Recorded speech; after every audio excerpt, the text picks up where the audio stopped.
AC लगा है, AC में शॉर्ट सर्किट हुआ है या कुछ हुआ है, उसमें से गैस निकली थी। उसी के नीचे जो लड़की बैठी है ना, उन्होंने गैस की वजह से उसमें घुटन सी हो रही थी। उन्होंने बोला था सर से घुटन सी हो रही है। थोड़ी देर सर ने बोला था सारे बच्चों को छुट्टी हो गई, चलो निकलो। तो थोड़ी देर 5 मिनट का टाइम होगा, लास्ट 5 मिनट में 4-5 लड़की या 7-8 हो गया था। उनको बेहोशी। माहौल कहाँ से बना फिर? माहौल कह तो रहा सर, एसी है ना, एसी जस्ट ऊपर लगा था, तो इसी में से कुछ उसमें शॉर्ट सर्किट हुआ है, कुछ हुआ है, इसका कोई पता नहीं है। इसी की हम बोल रहे हैं कि उसकी जांच कर लो क्या है उसमें से। आपका कहना कितने छात्र मौजूद थे उस वक्त क्लास में? क्लास में 150-200 बच्चे थे। असर कितने के हुआ? अच्छा 7-8 बच्चों को। बाकी लोग ठीक थे उस पास केस में? मैं ठीक हूँ ना, मैं तुम्हारे सामने खड़ा हूँ ना, क्लास के लास्ट में आया है ना। ये कह रहा है कि सबसे लास्ट में तुम आए? सबसे लास्ट में आया था मैं, सबको निकाल के उसके बाद में बैग निकाल के लाया था मेरा खुद का। मेरा अभी तक कुछ असर नहीं हुआ ऐसा। वो लड़के बैठी थी उनके नीचे। अफरा-तफरी क्यों मची फिर इतनी सारी? अफरा तफरी कहाँ मची है उसमें? अब तो बाहर अफरा तफरी बाहर मची है, कुछ अफरा तफरी कुछ है ही नहीं, अंदर कुछ हुआ ही नहीं। मैनेजमेंट इतना अच्छा है, 5 मिनट में मैनेजमेंट सबको बाहर निकाल दिया गया। मैनेजमेंट कोई गलती नहीं है, मैनेजमेंट पे थोप रहे हैं ऐसे। मैनेजमेंट की नहीं जा रहा, मैं तो क्लास के माहौल पे जा रहा हूँ। जब घटना हुई थी क्लास में कुछ बाहर तो जिस तरह माहौल हुआ कि लड़कियां घबरा गई, सब लड़के यहाँ से कोचिंग से बाहर यहाँ से चल गए। सर इसमें हमारी जो कोचिंग संस्थान है इसकी बहुत ज्यादा गलती मानते हैं हम, क्योंकि अगर उनका मैनेजमेंट इतना अच्छा होता तो वो 7 लड़कों की उसमें जान भी जा सकती थी। अभी नहीं गई है, इसलिए ये बोल रहे हैं कि प्रशासन बहुत अच्छा है, अपना जो मैनेजमेंट अच्छा है। अगर उनकी जान चली जाती तो कौन सा मैनेजमेंट अच्छा है? क्या वो उनका जो वो डेथ हुई है अगर वो हो जाती? ये आपका साथी कह रहा है कि हम जांच करो, कमेटी बिठाओ, ऐसे गुट निरपेक्ष से कुछ होगा नहीं। उसकी जांच करो क्या मामला हो, और आगे संज्ञान लिया जाए। और कोचिंगों भी और मांग क्या हो रही, और कोचिंगों भी कुछ निर्देश बनाया जाए। सर इसमें ज्यादा बैठे थे वो बंद करना है, मेन वजह ये विरोधाभास अलग जगह पर इन छात्रों के हैं। कोई जांच चाहता है, किसी का आरोप है कि कोचिंग प्रबंधन की गलती थी, किसी का कहना है कि कोचिंग का प्रबंधन की गलती नहीं थी। लेकिन लोग उतनी बातें जो साफ तौर पर यहाँ पर नजर भी आ रहा है, हर छात्र की अपनी अपनी राय है और उसी को लेकर वो यहाँ पर अपना गुस्सा जाहिर कर रहा है। जाहिर सी बात है उनका एग्जाम है और पढ़ाई नहीं हो रही है, जिसके चलते वो लोग भी परेशान है। अब ऐसे में क्या कोई अस्थायी इंतजाम किया जाएगा टीचर्स के द्वारा, ये भी अपने आप में बड़ा सवाल है। लेकिन क्योंकि मैनेजमेंट के लोग, कहीं छात्रों से अभी तक कोई टीचर से बात हुई है बच्चों की, जरा पूछिए इनसे, मैनेजमेंट ने किसी ने बात करने की कोशिश की है कि अस्थायी कुछ व्यवस्था मैनेजमेंट करेगा? क्योंकि ये तो काम मैनेजमेंट का है। हाँ? मिर्ची का पाउडर भी बता रहे हैं कुछ लोग इसके अंदर। भाई मिर्ची बता रहे हैं, उत्कर्ष कोचिंग के कुछ टीचर्स बता रहे हैं कि मिर्ची का पाउडर। अलग अलग बातें यहाँ पर छात्र कह रहे हैं। कोई कह रहा है मिर्ची पाउडर डाल दिया है, कोई कह रहा है यहाँ पर कि एसी के नीचे बैठी थी उस पर शॉर्ट सर्किट हो गया। कुल मिलाकर के जो स्थिति है इस पूरी घटना की अब तक साफ नहीं हो पाई कि आखिरकार हुआ क्या।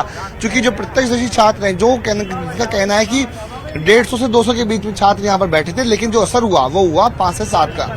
तो बाकी के क्यों नहीं हुआ, ये बड़ी बात है। लेकिन कुल ना कि एसडी जो नगर निगम के अधिकारी थे वो भी ये साफ कर चुके हैं कि गैस रिसाव की वजह तो बिल्कुल अब तक साफ नहीं हो पाई है। लेकिन अब एफएसएल ने अपनी जांच के दौरान क्या क्या तथ्य जुटाए उनकी जांच करेगी। उनके जो कंक्लूजन है वो निकल के साफ आएगा कि आखिरकार इस घटना की यहाँ से क्या लेकर गई है कुल मिलाकर के विरोध प्रदर्शन के बाद में पास इस तरीके की, क्योंकि वो तो जांच के बाद सामने आएगा, लेकिन कुछ जो एफएसएल की टीम ने यहाँ से जुटाया हो।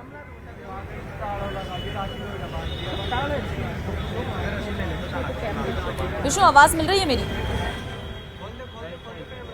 हाँ जी बताइए। विष्णु, मेरा सवाल ये है कि एफएसएल की टीम जो यहाँ पर आई थी साक्ष्य जुटाने के लिए, वो अपने साथ क्या क्या लेकर गई है? कुछ है आपके पास इसको लेकर अपडेट?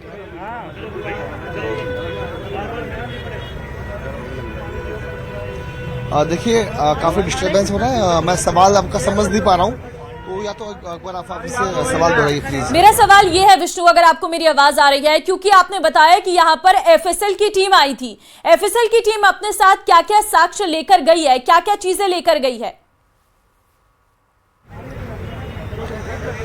बिल्कुल, देखिए एफएसएल की टीम जो यहाँ पर आई थी उन्होंने यहाँ पर जो आसपास की जो चीजें हैं, जो जहां से घटना बताई जा रही है कि एडजस्ट यहाँ से हुआ था, तो सब जगह के जो सैंपल है वो कुछ सैंपल उठाए। तो टेक्निकली वो सैंपल क्या थे वो हालांकि उन्होंने खुलासा नहीं किया, लेकिन एसीपी एक बात और साफ कर रहे थे कि इस घटना में सीसीटीवी फुटेज भी पुलिस ने उठाए हैं।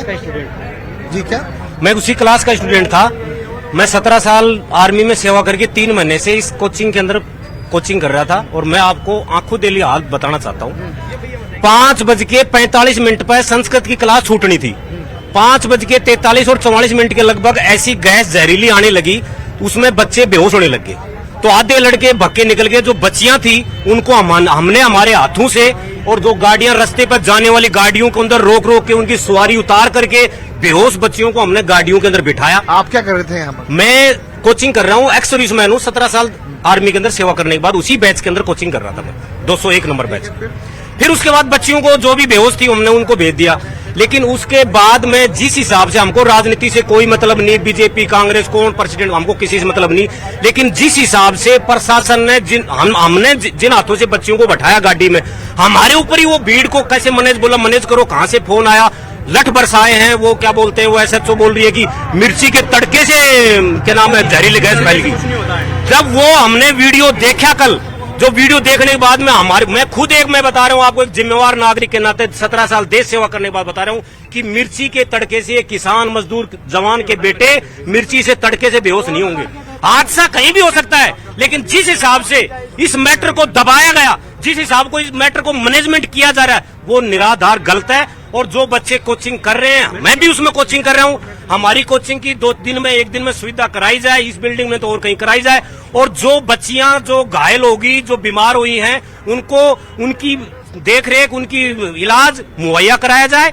और हम तो यही सेवा करते हैं, आपसे निवेदन करते हैं कि हमारी बात को आप पहुंचाएं। हम ईमानदारी से दूध का दूध और पानी की बात आपको बता रहे हैं। क्लास का आंखों देखा हाल हमने आपको बताया। आंखों देखा हाल बताएं छात्र यहाँ पर, तो अलग अलग बात जो है, विरोधाभास है, वो यहाँ पर साफ हो पड़ा है। तो कुल मिला के एक बात साफ है कि विरोधाभास है, लेकिन जांच जो है वो अपनी जगह पर है, जिसका कंक्लूजन आना बाकी है। प्रारंभिक तौर पर मना कर दिया गया है कि जो गैस रिसाव है वो सामने नहीं आए, लेकिन छात्र जो क्लास में मौजूद थे उनका भी अलग अलग कहना है, कोई पक्ष में है, कोई विपक्ष में है, तो अलग अलग विरोधाभास है यहाँ पर, वो देखा जाएगा। लेकिन एक बात यही कि वापस से इस बिल्डिंग को सीज कर दिया गया है नगर निगम की ओर से। कल तक छात्र जहाँ पर पढ़ने के लिए आ रहे थे, आज वो बिल्डिंग सीज हो चुकी है, चस्पा कर दिया गया है, सील यहाँ पर लगा दी गई है, और जांच जब तक जारी रहेगी तब तक ये सील यहाँ पर रहेगी। अस्थायी तौर के ऊपर उत्कर्ष कोचिंग की बिल्डिंग को सीज कर दिया गया है। वापस से पीछे की तरफ ले चल रहा हूँ, देखिए भीड़ यहाँ पर लगातार जो है वो जारी है। RSC का जाप्ता यहाँ पर लगाया गया है, सैकड़ों की संख्या में छात्र अब भी इस कोचिंग सेंटर के बाहर रोड पर जमा है। चूंकि NSUI के जो अधिकारी है, पदाधिकारी हैं, या फिर और छात्र नेता हैं, बेरोजगार छात्र नेता है, वो यहाँ पर धरना प्रदर्शन में जुटे हुए हैं। इसलिए अलग अलग इन सब की मांगे हैं। उसी मांगों को देखते हुए जो जांच है, धरना है, वो यहाँ पर जारी है। एक बार बात करेंगे कविता शर्मा SHO के साथ हम चलेंगे। ये SHO महेश नगर। मैडम, कविता जी, मैडम कैसे हो? मैं I can not give up. Madam please. I can not. Madam, हुआ कोई रिपोर्ट दर्ज हुई है इस पूरे मामले में? अभी तक तो मेरे पास कोई FIR नहीं है। मैडम, घटना क्या सामने आई है अभी तक? SHO हो इसलिए प्लीज। मैडम, ये बाइट बंद कर दे, मैं वैसे। तो देखिए SHO कविता शर्मा है, फिलहाल कह रही है कि कुछ बोलने को तैयार नहीं है, लेकिन एक बात जरूर साफ है कि रिपोर्ट दर्ज इस पूरे मामले में नहीं हुई, ऐसा SHO महेश नगर का कहना है। तो फिलहाल पुलिस का जाप्ता यहाँ पर है। एक बार वापस से ट्रैफिक जो है वापस से सुचारू हुआ है। जो ट्रैफिक जहाँ पे जाम हो रहा था वो ट्रैफिक खुल चुका है, लेकिन जो भीड़ है वो गोपालपुरा बाईपास पर यहाँ पर जारी है। जी बिल्कुल विष्णु, साफ तौर पर यहाँ पर और भी सारे कोचिंग इंस्टीट्यूट्स हैं, वहां पर बच्चे आ रहे हैं पढ़ाई करने के लिए, और इसके चलते कहीं ना कहीं यहाँ पर अफरा तफरी देखने को मिल रही है। लेकिन ये जो छात्र नेता यहाँ पर हैं, ये कब तक डटे रहने वाले हैं? क्योंकि इनके प्रदर्शन से कहीं ना कहीं आम जन को काफी परेशानी हो रही है।